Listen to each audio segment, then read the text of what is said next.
આજે આપણે બનાવવાનો છે એક એવો નાસ્તો જે સવાર કે સાંજે અથવા સ્કૂલના ટિફિનમાં તમે મૂકી શકશો.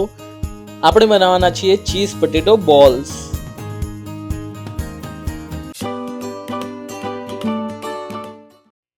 હેલો દોસ્તો, સ્વાગત છે તમારું ફરીથી ગુજરાતી કુકિંગ વિથ કવિતામાં. આજે આપણે બનાવીશું ચીઝ પટેટો બોલ્સ. તો એના માટે આપણે સૌથી પહેલાં પૌવા એટલે કે રાઈસ ફ્લેક્સ જે હોય છે એને લઈ લઈશું અને એને પીસી લઈશું. લગભગ 100 ગ્રામ જેટલા પૌવા આપણે લીધેલા છે અને આ રીતે દળદળ પીસી લઈશું. હવે આપણે બટાકાને બાફી લેવાના છે. લગભગ 3 થી 4 મોટી સાઇઝના અથવા નાની સાઇઝના તમે બટાકા લઈ શકો છો અને એને સરસ રીતે બાફી લેવા. એના પછી એની સ્કિન ઉતારી લઈશું અને પછી એને આપણે ગ્રેટ કરવાના છે. તો આપણા બટાકા બફાઈને તૈયાર છે. તો હવે આપણે આને ગ્રેટ કરી દઈએ. ગ્રેટ કરવાથી એનો માવો બની જશે. આ રીતે પ્રેસ કરીશું તો આમ કરવાથી સરસ બટાકાનો માવો તૈયાર થઈ જશે. તો એક પછી એક બાફેલા બટાકા લઈને આપણે એનો માવો કરી લઈશું. જોઈ શકો છો માવો તૈયાર છે. હવે આપણે જે રાઈસ પાવડર બનાવ્યો હતો એ આપણા પટેટો બોલ્સના માવામાં એડ કરી દઈશું, જેથી આપણા પટેટો બોલ્સ એકદમ ક્રિસ્પી થશે. હવે આપણે એમાં એડ કરીશું ચીલીસ. 2 લીલા મરચાં લીધા છે, નાના કટ કરીને એડ કરી લેવા. એના પછી ધાણા, કોથમીર. હવે અજમો એડ કરીશું થોડો. એના પછી આપણે ચીઝ નાખીશું, સાથે સાથે મીઠું અને ધાણા જીરું પાવડર પણ એડ કરી દઈશું. હવે આપણે આમાં એડ કરવાના છીએ ચીલી ફ્લેક્સ અને ઓરેગાનો, જેથી સરસ પિઝા જેવો સ્વાદ આવશે અને બાળકોને આ ખૂબ જ ભાવશે. તો એડ કરી લઈશું થોડાક ચીલી ફ્લેક્સ અને ઓરેગાનો પાવડર. અડધી ચમચી જેટલો ખાવાનો સોડા એડ કર્યો છે. 1 ચમચી જેટલું કુકિંગ ઓઇલ, સિંગ તેલ અહીંયા લીધું છે, એ એડ કરી લઈશું અને સરસ રીતે થોડું પાણી નાખીને આને ગૂંદી દઈશું.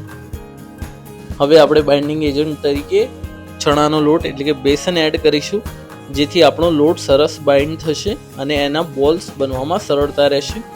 તો લગભગ 2 ચમચી જેટલો ચણાનો લોટ એડ કર્યો છે, લગભગ 50 ગ્રામ જેટલો. હવે આપણે આને ફરીથી મસળી લઈશું અને એના બોલ્સ તૈયાર કરી લઈશું. તમને લાગે તો તમે આમાં પાણી એડ કરી શકો છો. હવે આપણે થોડો માવો હાથમાં લઈને એના બોલ્સ બનાવી લઈશું. આપણે ચમચીનો યુઝ કરીશું, જેથી દરેક બોલની સાઇઝ સરખે જેવી રહે. તમારા બાળકોને શું ભાવે છે, તમારા પરિજનોને શું ભાવે છે, જો તમારી પાસે કોઈ ઇન્ટરેસ્ટિંગ વાનગી હોય તો અમને કોમેન્ટ્સમાં શેર કરજો, જેથી અમે બતાવવાનો ટ્રાય કરીશું.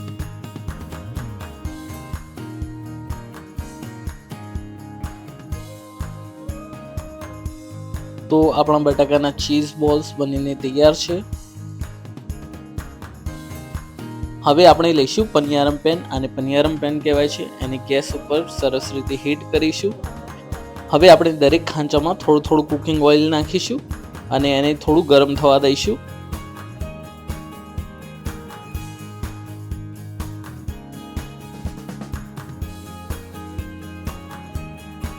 હવે આપણા ચીઝ પટેટો બોલ્સ આ ખાંચાઓમાં આપણે એક એક કરીને મૂકી દઈશું.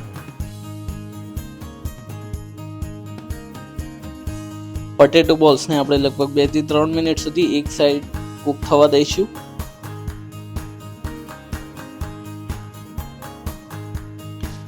એકદમ ટેસ્ટી દેખાઈ રહ્યા છે આપણા ચીઝ પટેટો બોલ્સ. તો આ રેસીપી બનાવવાનું ચૂકતા નહીં.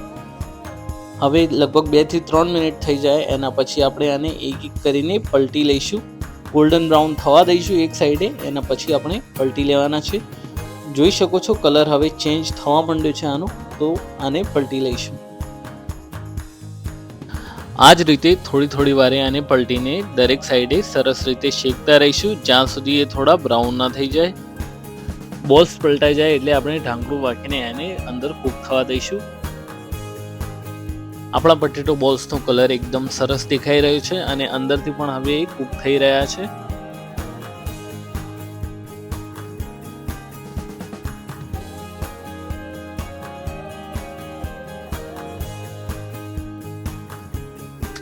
તો રેડી છે આપણા ચીઝ પટેટો બોલ્સ. હવે આપણે આને એક સર્વિંગ ડિશમાં નીકાળી લઈશું.